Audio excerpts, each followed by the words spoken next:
All right, good afternoon, ladies and gentlemen. For those that don't know me, I'm Mark Collins. I'm the Fleet Manager for Fraser's Livestock Transport. In this session, we'll be hearing from some of our national sponsors about emerging technology, regulations and practices that affect their products and services. Basically, we'll be asking them what new developments are in the pipeline, when they will be available and how it might impact on road transport business. So our panel is Joachim Sorkens from the Commercial Sales Manager of BP, David Barker, National Business Development Manager at Bow Repairs, Justin Harding's not here, Scott Alexander, Manager on Highway Sales and Support for Cummins, and Damien Smethurst for Chief Engineer, Kenworth Division. PACCAR, please make them feel welcome. Okay, so all road transport companies need to buy trucks, fuels and tyres. So before you make your next big investment, it makes sense to find out new products and technology that is available for your equipment and obviously how it will impact your business. So let's start on the outside of the vehicle and move inwards and ask Joachim to come forward and share with us his knowledge of fuels for the future.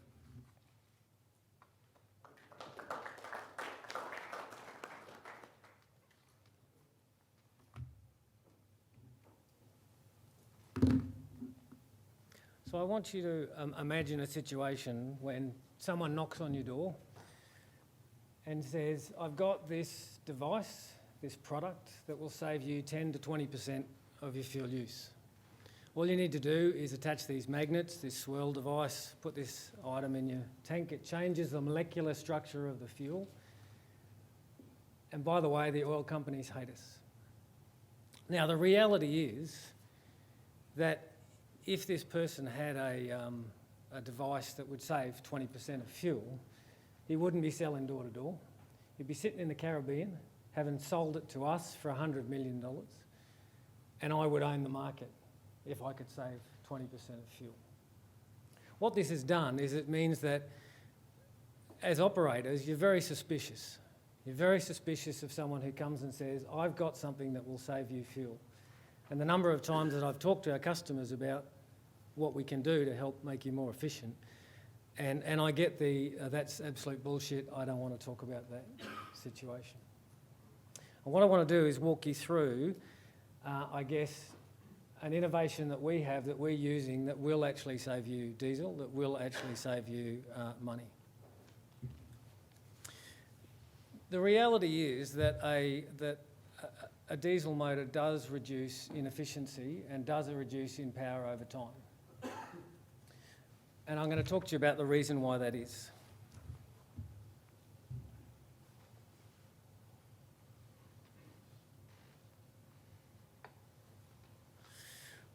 The photographs at the top of the screen there are actually the tips of injectors. So on the top left-hand side is a brand new injector. In the middle is a mid-life injector, and on the right-hand side is an injector that's been cleaned up with Ultimate Diesel. So you can see that there's a carbon build-up on the outside of it. If you look at the middle picture, there's quite a build-up in the middle. The photos below are a little bit less sophisticated. They're not electron microscope photos, they're done from an iPhone. They're an injector that's been pulled out mid-life, and you can see the carbon on the build-up on the outside of the injector. And then we've put that injector back in and run it on back into the system, into the motor, and it's been cleaned up. So I guess the question is, so what? And why? What does it matter? Why does it make any difference?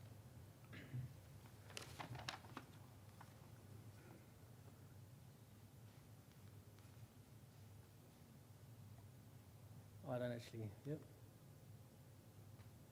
Clearly technology is not my thing, is it? Am I going the wrong way on that? Yep.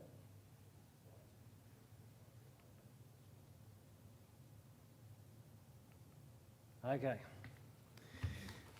So the photo on the right is a photo of an injector that's working correctly. The modern injection systems have a lot higher pressures and a lot smaller holes in the injectors. And when it comes to fuel, it's not actually the liquid that burns. With fuel, it's the vapour that burns. So if you have an injector that's working as it is on the right-hand side there, it atomises the fuel. So what that means is that it's in a mist and you'll burn more of the fuel. The one on the left-hand side is more like a garden hose when you're adjusting it to spray. And you can see there's actually liquid that's coming out of that injector. Now what happens with that is that it doesn't burn. All of the diesel doesn't burn. So some of it gets pushed out of the tailpipe and some of it ends up down the sides of the cylinder and actually in your oil. So a correctly working injector essentially gives you more power and more economy because it burns the fuel and more of the fuel that you put into the cylinder.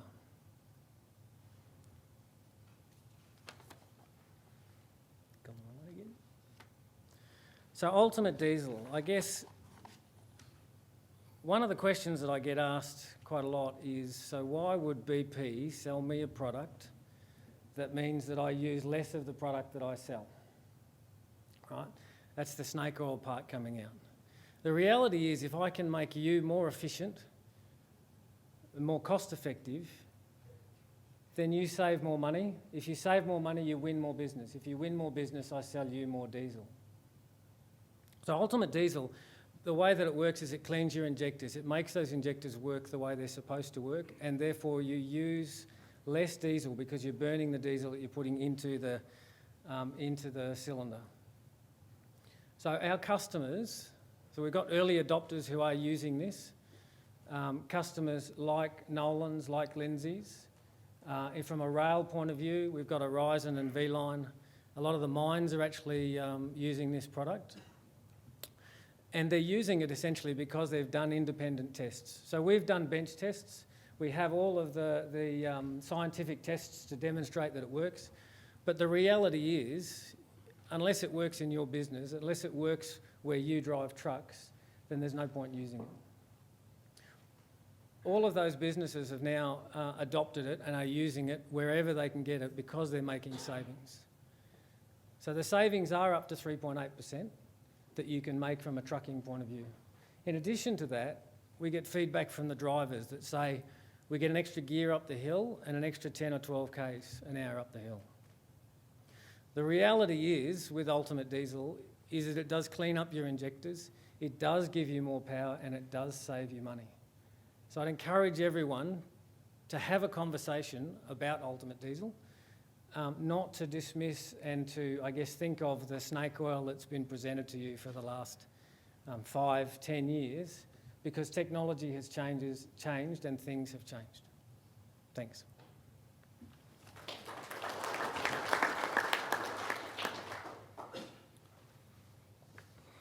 Thank you, Joachim. Now I'd like to call on David from Bow Repairs to come forward and share with his information, maintaining the edge in an increasingly competitive tyre market.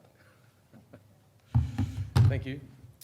So thanks for having us today. I'm sure everyone thinks tyres are tyres and tyres are tyres, round and black. You put them on your truck and off you go and hope for the best. Does anyone know what carries a load on a truck when you're putting tyres on? The air carries a load. So pressures are most important when you're driving your truck and making sure you're maintaining those pressures. Bow Repairs, which is fully owned by Goodyear in America and encompasses Goodyear and Dunlop Australia, and our brands are Goodyear, Dunlop and a few other brands as well. And we also operate under Bow Repairs. We've come up with a new way of going to market with our emerging technology where we can monitor through our tablet technology all your pressures and maintenance on a monthly basis to give you a better performance and show you how your tyres wear consistently over the life of the performance. I'd like to show you a video that also shows how we fit our trucks and our mobile trucks. So you've noticed our mobile truck out the front today. Anyone have a chance to have a look at it? No? Well, that was one of our state-of-the-art trucks. We've got almost 100 nationwide, and it saves time and money for when we service your fleet. So we can show the video, and I'll run through it after you've seen the video.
So if you'd noticed, that truck is all designed around safety, efficiency, performance, and ways that we can provide better service to our customers. And it's an emerging technology along with our tablet technology, which we can document every aspect of your vehicle from the odometer, the speedo, the fleet number, when we put the tyre on, when we take the tyre off, how many Ks we get, manage your CPK, and also how does all position. So when you have a problem, we can give you the data on it. So that's our emerging technology moving to we're rolling this out nationwide, starting with the metro areas, so Melbourne, Sydney and Brisbane, and then we'll move around the rest of the country as we go forward, so into the country areas. But in Toowoomba here, we have 3 of these trucks here, and the tablets are coming in probably over the next month or 2. So I'll be happy to answer any questions later if anyone wants to talk to me, so thank you. Thank you, David. That was certainly a toe-tapping bit of a video. Saw a few fingers tapping away there. Now call upon Scott to come and talk to us. With the government's imposing some higher emission standards, how are we going to meet those standards in the future?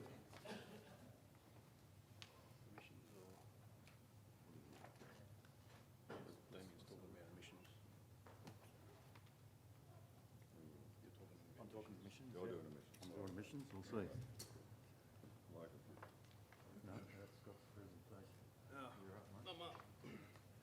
Righto, musical chairs.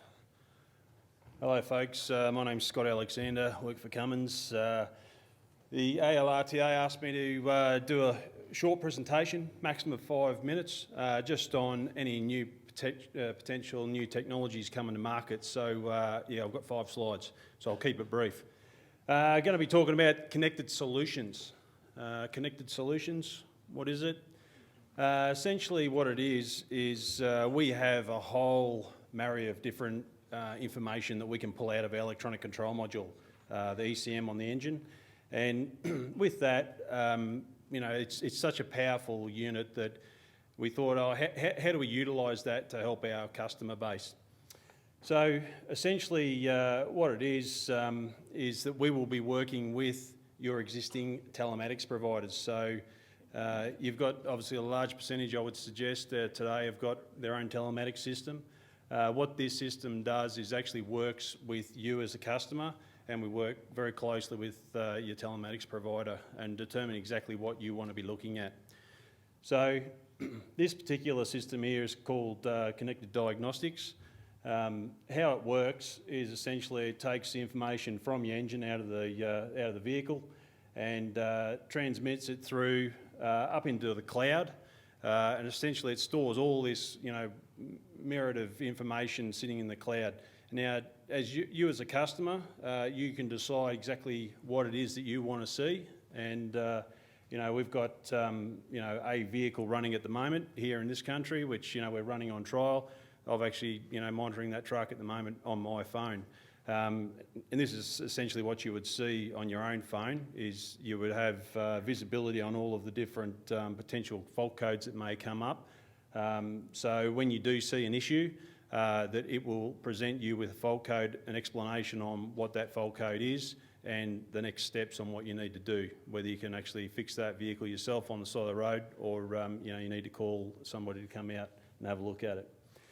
So that's a system that we're actually trialling at the moment. We've got thousands, probably 60, 70,000 vehicles operating in North America at the moment with this particular program, but we're in our infancy stages with the program here in Australia at the moment. So that's something that we've got that's underway. The next one is Connected Advisor. Now, essentially, this is a report that will come to you on your fleet, and it'll look at all the different potential codes that you may get. So if you have got some inactive codes where you've actually had some issues being flagged, what it'll do is look at what those inactive codes are and help you sort of make some educated decisions, because we've got a number of systems around the world where we can look at all of different fault codes that we see globally, and from that information we can then pinpoint and say, okay, we expect that down the track you're probably going to see this potential issue with the sensor or whatever it may be. So that's the Connected Advisor system. The next one is a tailored system called Connected, Concierge. So it's having a individual that would help with your fleet, that would oversee all the information that is in your fleet, and would potentially identify any issues that you see. So this might be a reliability engineer sitting at our support centre in Melbourne, overseeing a lot of that information.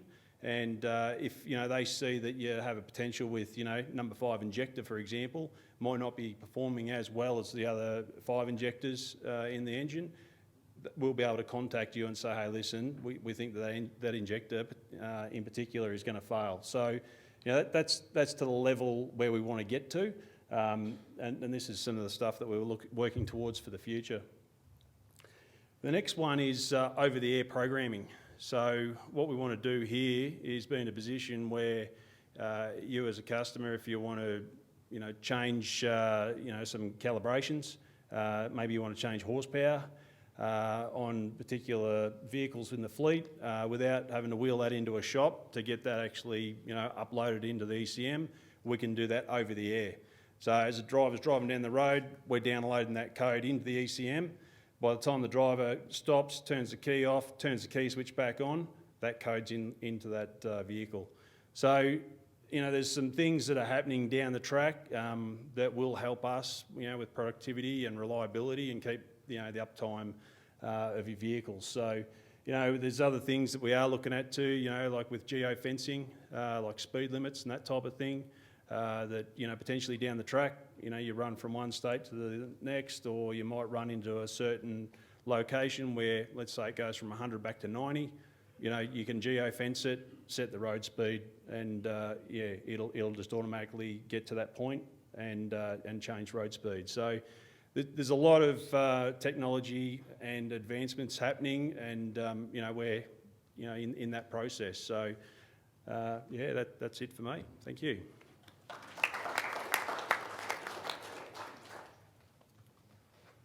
Yeah, thanks, Scott. Yeah, my apologies there. Quite introduced you correctly there. I'll now ask Damon from PACCAR to talk to us about the imposing higher emission standards for the future. Thanks, Mark.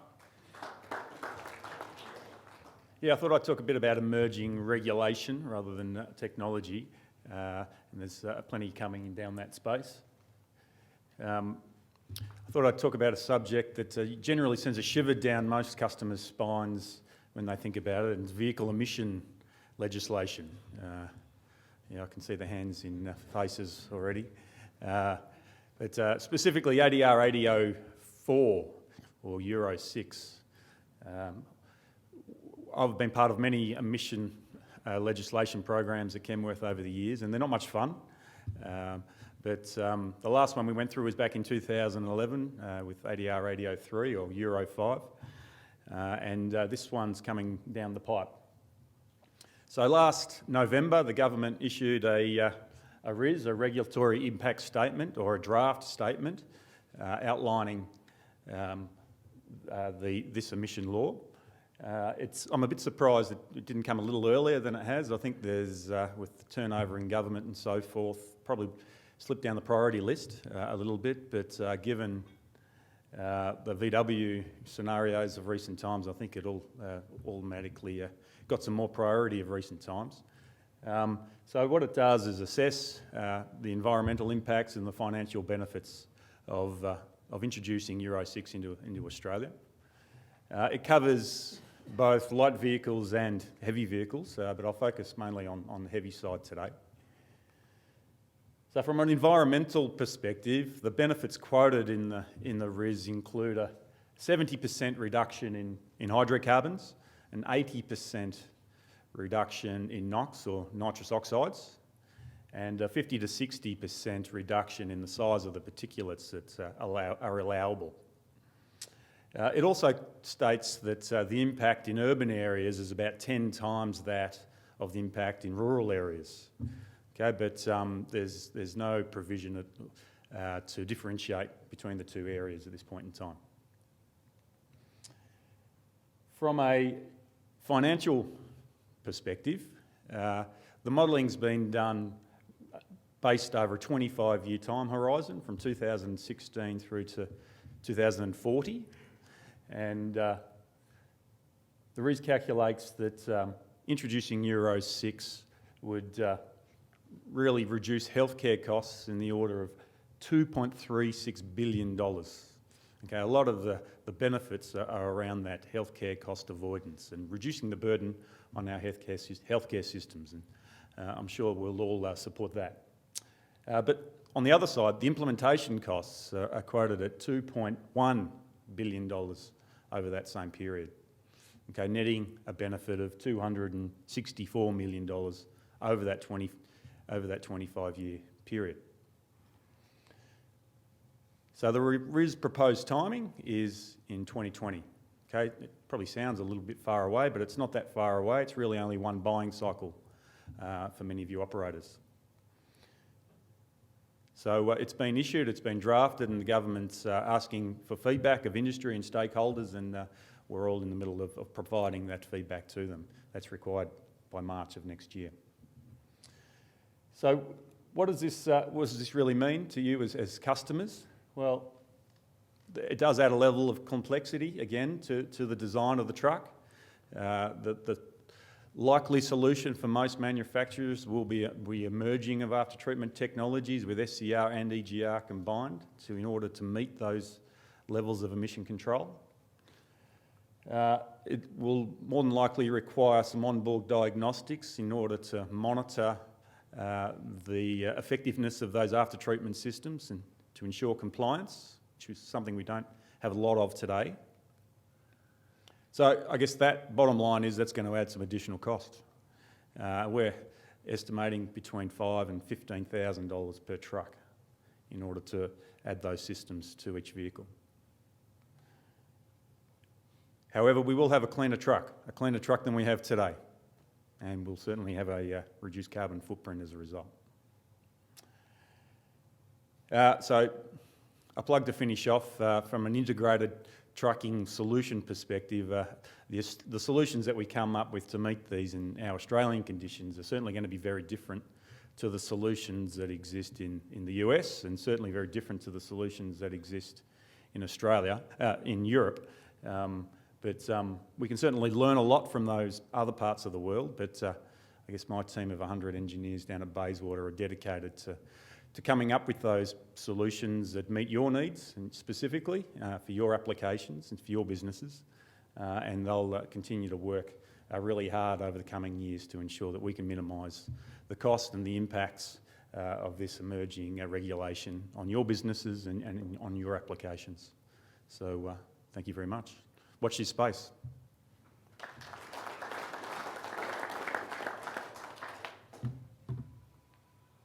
Thanks, Damien. All right, we can take some questions from the audience briefly.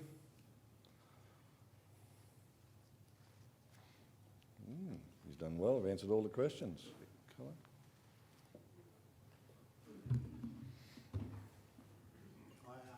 Cole Hall from Frontier Voice and Data in Toowoomba. We're a Telstra/NavMan Wireless premium dealer.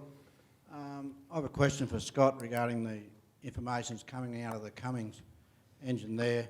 You said you're interested with the telematics side of thing and pushing that information through. I suppose most of these people in this room would have telematics in their trucks and that. So are you going to allow that information to come out up onto our screen so they can see that all the time? Are you working with providers now? Yeah, we are. We're working. Can everybody hear me all right? Yeah, we're working with the different telematics providers as we speak, just working through what we have to offer. But fundamentally, the customer owns all that information, and there's obviously some fine lines you've got to run there with legalities. But yeah, we are working with both a lot of operators and also the telematics providers just on what we can offer above and beyond what you got visibility on today. Okay, because we do have an add-on, an engine management system add-on, but quite often it's quite clunky, the information that comes out. And from what you've presented, seems to be a lot better than what we could actually provide on that side of things, I reckon. So it'd be a great marriage going forward. How long do you see before that could happen? Oh, look, we're only in our infancy stage at the moment. I would suspect over the next probably, 3-4 years, we'll probably get to the stage where we may be able to do, that last one with over-the-air programming and that type of thing. So it'll probably run into the next round of emissions for us. Okay, thank you.